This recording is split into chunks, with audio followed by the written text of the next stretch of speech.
नतमस्तक होतो आणि या उमरगा, तुळजापूर आणि उस्मानाबाद जिल्ह्यातून आलेल्या सगळ्या आमच्या बंधूंना आणि भगिनींना मी मानाचा मुजरा करतो।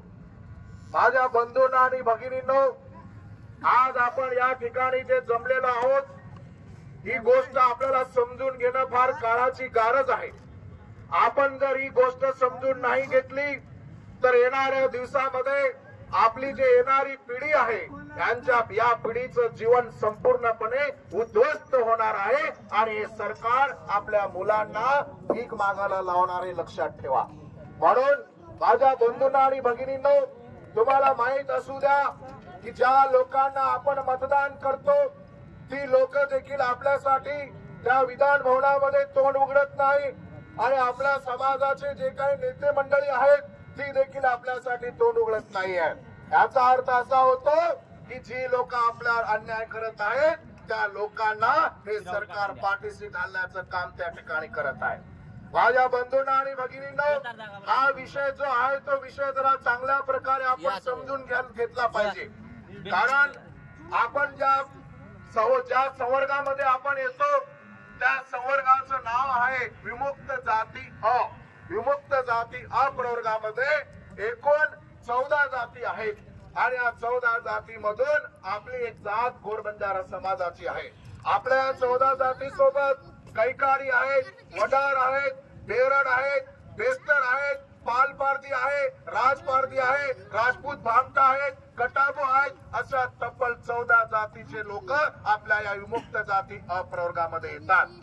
आणि विमुक्त जाती अप्रवर्गाला आज मितीला फक्त कागदावरती 3% आरक्षण आपल्याला मिळतं आणि आज मितीला आपल्या समाजातली जी काही लोक नोकरी करत आहेत, आपली मुलं बाळ जी काही नोकरी करत आहेत, ती मुलं ती जी लोक आहेत ती फक्त या 3% आरक्षणाच्या भरोशावर नोकरी करत आहेत। परंतु मागील अनेक वर्षापासून काही लोक पैशाच्या जोरावरती, राजकीय शक्तीच्या जोरावरती अवैध मार्गाने आपल्या वेगवेगळ्या प्रकारचे खोटे जात वैधता प्रमाणपत्र करून घेत आहेत, जातीचे दाखले काढत आहेत, जात वैधता प्रमाणपत्र घेऊन जातीचे दाखले काढून आपल्या समाजामध्ये, आपल्या विमुक्त जातीमध्ये अवैधरित्या घुसखोरी करत आहेत। तुम्हाला माहित असू द्या की याच्यामध्ये राजपूत समाजाची लोक आहेत, त्यांची फार मोठ्या प्रमाणामध्ये आपल्या सोबत घुसखोरी होत आहे।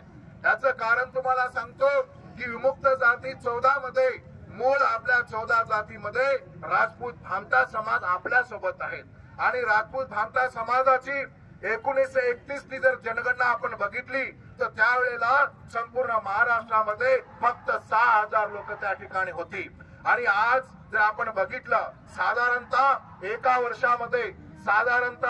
वर्षामध्ये एक 10% लोकसंख्येची वाढ होते आणि या हिशोबाने जर आपण बघितलं तर आज मितीला जो मूळ राजपूत भामटा आहे तो साधारणतः 20 ते 25 हजाराच्या आसपास असला पाहिजे, परंतु आज त्यांची जर आपण संख्या बघितली तर ती संख्या जवळपास 2.5 लाख लोक, 2.5 लाख ती संख्या झालेली आहे। जिथे 20 ते 25 हजार असायला पाहिजे तिथे 2.5 लाख लोक आले कुठून? याचा सरळ अर्थ असा आहे की संपूर्ण महाराष्ट्रामध्ये 2.25 लाख राजपूत समाजाची लोक आपल्यामध्ये घुसखोरी करीत आहेत आणि तुम्हाला माहित असावं म्हणून सांगतो की संपूर्ण महाराष्ट्रामध्ये राजपूतच नव्हे तर सगळ्यात जास्त घुसखोरी करणारा जो समाज आहे तो मीना समाज आहे। जर राजपूत लोक जर 2.5 लाख असतील तर मीना समाजाची लोक कमीत कमी 3 लाख 4 लाख लोकांची घुसखोरी असेल। माझ्या बंधूंना आणि भगिनींनो, तुम्हाला माहित असू द्या की दरवर्षी आपली मुलं काही MBBS ला जातात, काही इंजिनिअरिंगला जातात। मागील 2022 जर आपण आकडेवारी बघितली तर संपूर्ण महाराष्ट्रातून MBBS च्या जेवढ्या सीट होत्या त्या टोटल सीट मधून फक्त 2022 साली 305 मुलं हे बोगस घुसखोरी आपल्यामध्ये घुसलीत। ज्या ठिकाणी 305 मुलं आपल्या समाजाची लागणार होती त्या ठिकाणी हे 305 मुलं दुसऱ्या समाजाची लागलेली आहेत।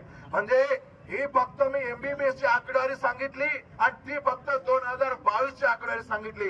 जर एका वर्षामध्ये जर फक्त 305 मुलं जर बोगस घुसखोरी करून आपल्या जागेवर आपल्या मुलांच्या हक्काच्या जागेवर जर टल्ला मारत असतील तर तुम्ही विचार करू शकता की प्रत्येक वर्षाला किती मोठ्या प्रमाणामध्ये त्या ठिकाणी घुसखोरी होते। त्यासोबत माझ्या बंधूंनो आणि भगिनींनो, तुम्हाला माहित असू द्या की मागे ज्यावेळेला एमपीएससी ची परीक्षा झाली, एमपीएससी च्या परीक्षेमध्ये आपल्याला विजय प्रवर्गाला एकूण 17 जागा होत्या।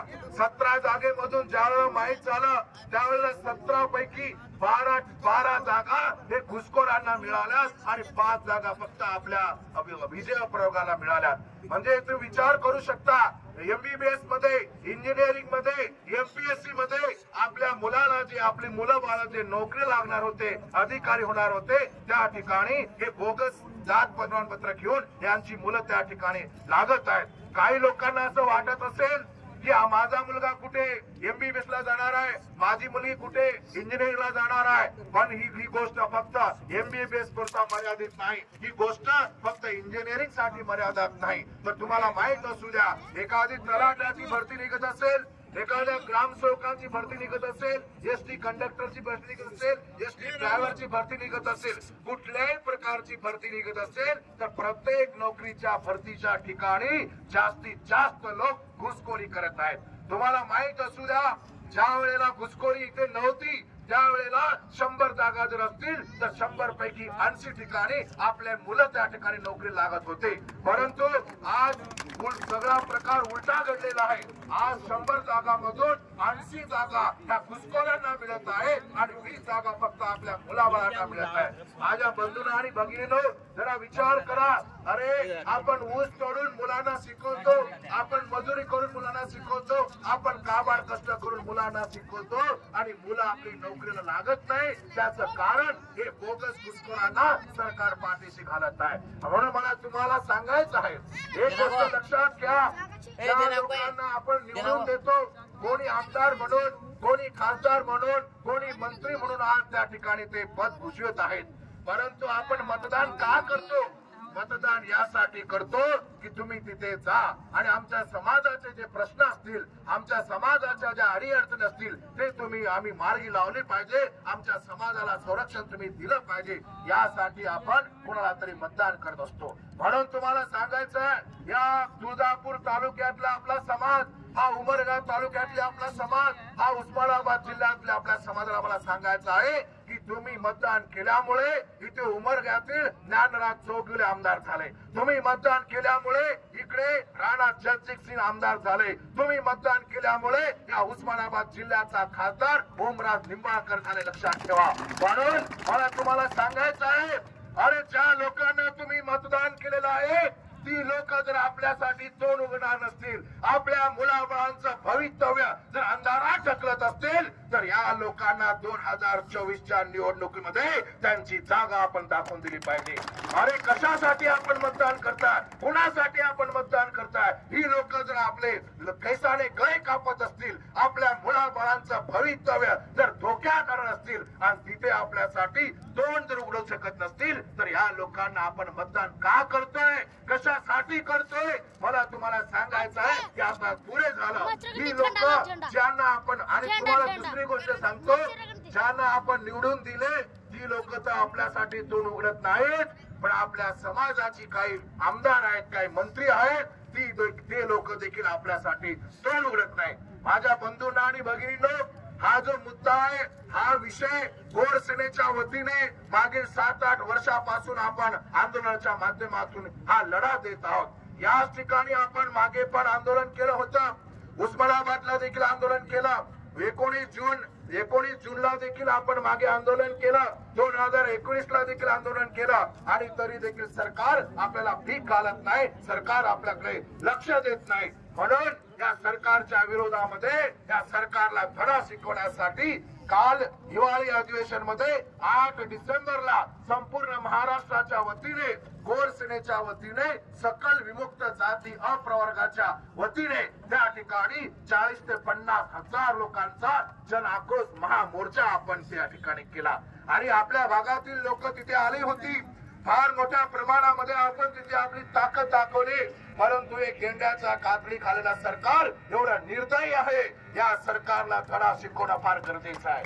आपल्याला या लोकांनी त्या ठिकाणी निवेदन घेण्याइतपत देखील या लोकांनी आपल्यासाठी सहानुभूती दाखवली नाही. कुठल्या मंत्र्याला कुठल्या आमदाराला निवेदन देण्यासाठी आपल्याकडे त्यांना पाठवलं नाही, म्हणून आपण विरोधी पक्ष नेत्यांकडे जाऊन त्या ठिकाणी निवेदन दिलं. अरे विचार करा, या महाराष्ट्रामध्ये एक नव्हे दोन नव्हे 61 ते 62 ठिकाणी 61 ते 62 विधानसभा मतदारसंघामध्ये आमच्या भरोशावर 61 ते 62 आमदार होतात, मंत्री होतात, खासदार होतात. आणि ही लोक जर आपल्यासाठी निवेदन देण्यासाठी जर वेळ देत नसतील तर यांची अवकात आपण दाखवून दिली पाहिजे. 2024च्या निवडणुकीमध्ये यांची अवकात जर आपण नाही दाखवून दिले तर हा नावाचा गोर बंजाराच नाही, ही पण आपण लक्षात ठेवायचं. आणि म्हणून हा जो काही आंदोलन आहे हे आंदोलन इथेच थांबणार नाही. यानंतर आपल्याला आपल्या गावागावांमध्ये ताड्यामध्ये या लोकांना जोडे मार आंदोलन करायचं आहे. यांच्या प्रतिमा दहन करून यांचं आंदोलन करायचं आहे आणि यांना जा विचारायचं आहे की आमच्या मतदानावर तुम्ही आमदार झालात, आमच्या मतदानावर तुम्ही खासदार झालात, आमच्या मतदानावरती तुम्ही मंत्री झालात आणि आमचा समाज इथे आमच्या समाजाचा अस्तित्वाचा प्रश्न आहे, आमच्या येणाऱ्या पिढीचा अस्तित्वाचा प्रश्न आहे. आमची पिढी बर्बाद होताना दिसते आणि तुम्ही आमच्यासाठी एक शब्द जर काढत नसाल तर येणाऱ्या 2024च्या निवडणुकीमध्ये तुम्हाला खरचा रस्ता आम्ही दाखवल्याशिवाय राहणार नाही. ही गोष्ट आपल्याला ठणकावून या लोकांना सांगायचं आहे. माझ्या बंधूंनो आणि भगिनींनो, इथे पैसे पत्रकार बंधू पण इथे उपस्थित आहेत. त्यांना मला सांगायचं आहे की हा जो काही एकंदरीत प्रकार आहे याच्यामधल्या ज्या काही मागण्या आहेत त्या मागण्या अत्यंत महत्वाच्या मागण्या आहेत. खाली बसा, मागे बघू नका.